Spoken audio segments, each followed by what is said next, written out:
ഇക്കഴിഞ്ഞ ഡിസംബർ മാസത്തിലാണ് ബേക്കൽ ബീച്ച് ഫെസ്റ്റിവലിനോടനുബന്ധിച്ച് വേടൻ എന്ന ഗായകന്റെ സംഗീത പരിപാടി സംഘാടകർ ഒരുക്കിയത്.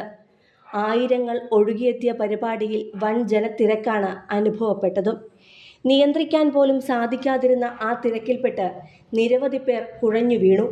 അതിൽ ശിവാനന്ദൻ എന്ന 19-കാരന് ജീവൻ നഷ്ടപ്പെടുകയും ചെയ്തു. ട്രെയിൻ തട്ടി ജീവൻ നഷ്ടപ്പെട്ടത് ശിവാനന്ദൻ എന്ന 19-കാരനായിരുന്നു.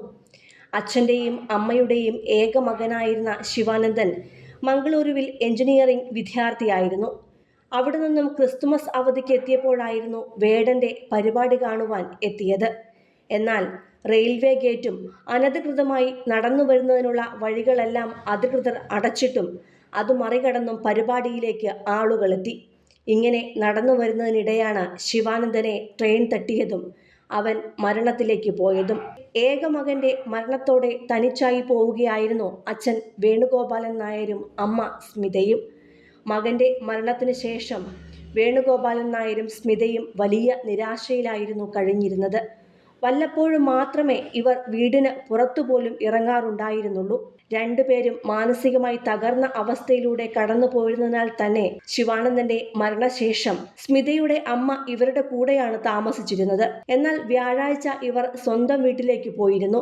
വേണുഗോപാലും സ്മിതയും മാത്രമായിരുന്നു ആ വീട്ടിലുണ്ടായിരുന്നത്. പിന്നാലെ വെള്ളിയാഴ്ച രാവിലെ ഏറെ വൈകിയിട്ടും വീടിന്റെ വാതിൽ തുറന്നു കാണാത്തതിനെ തുടർന്ന് അയൽവാസികളെത്തി പരിശോധിച്ചപ്പോഴാണ് വീടിന്റെ ഹാളിൽ ഇരുവരെയും തൂങ്ങി മരിച്ച നിലയിൽ കണ്ടെത്തിയത്. വീട്ടിൽ നിന്ന് ആത്മഹത്യാ കുറിപ്പും കണ്ടെത്തിയിരുന്നു. മകന്റെ വിയോഗമാണ് മരണത്തിനു കാരണമെന്നാണ് കുറിപ്പിൽ പറയുന്നത്. തുടർന്ന് ബേക്കൽ പോലീസ് എത്തിയാണ് തുടർ നടപടികൾ സ്വീകരിച്ചതും.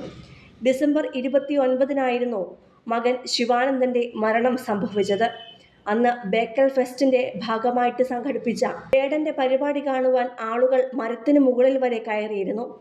അനിയന്ത്രിതമായ തിരക്കിനെ തുടർന്ന് നിരവധി പേരാണ് ശ്വാസം കിട്ടാതെ കുഴഞ്ഞു വീഴുകയും ചെയ്തത്.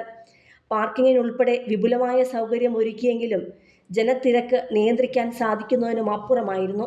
9 മണിക്ക് തുടങ്ങേണ്ടിയിരുന്ന പരിപാടി വേടനെത്താൻ വൈകിയതോടെ 1.5 മണിക്കൂർ താമസിച്ചാണ് തുടങ്ങിയത്.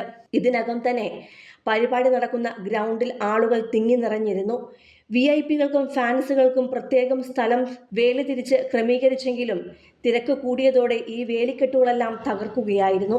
പരിപാടി ആസ്വദിക്കാൻ എത്തിയവരും പോലീസും തമ്മിൽ കയ്യാങ്കളിയും ഉണ്ടായി. ശ്വാസം കിട്ടാതെ തളർന്നു വീണവരെ സ്ട്രെച്ചറിൽ എടുത്തുകൊണ്ട് പോവുകയും ചെയ്തിരുന്നു. ബീച്ച് പാർക്കിലേക്ക് ബേക്കൽ റെയിൽവേ സ്റ്റേഷനിൽ നിന്ന് അനധികൃതമായി കയറാനുള്ള വഴികളെല്ലാം റെയിൽവേ അടച്ചിരുന്നു. എന്നാൽ ഇത് മറികടന്നും ആളുകളെത്തി. ഇങ്ങനെ റെയിൽവേ ട്രാക്കിലൂടെ വരുന്നതിനിടെയാകാം ശിവാനന്ദനെ ട്രെയിൻ തട്ടിയത് എന്നാണ് കരുതുന്നത്. സുഹൃത്തും അയൽവാസിയുമായ കുണ്ടടുക്ക കെ അജേഷിനൊപ്പമാണ് പരിപാടി കാണുവാൻ ശിവാനന്ദൻ പോയത്. രാത്രി 10-ഓടെ ഇതുവഴി പോയ ട്രെയിനിലെ ലോക്കോ പൈലറ്റാണ് ശിവാനന്ദന്റെ മൃതദേഹം കണ്ടെത്തിയത്. സിനിമ, ഫാഷൻ, ലൈഫ് സ്റ്റൈൽ വാർത്തകൾക്കായി മലയാളി ലൈഫ് സബ്സ്ക്രൈബ് ചെയ്യൂ. ലേറ്റസ്റ്റ് അപ്ഡേറ്റ്സിനായി ബെൽ ബട്ടണും അമർത്തുക.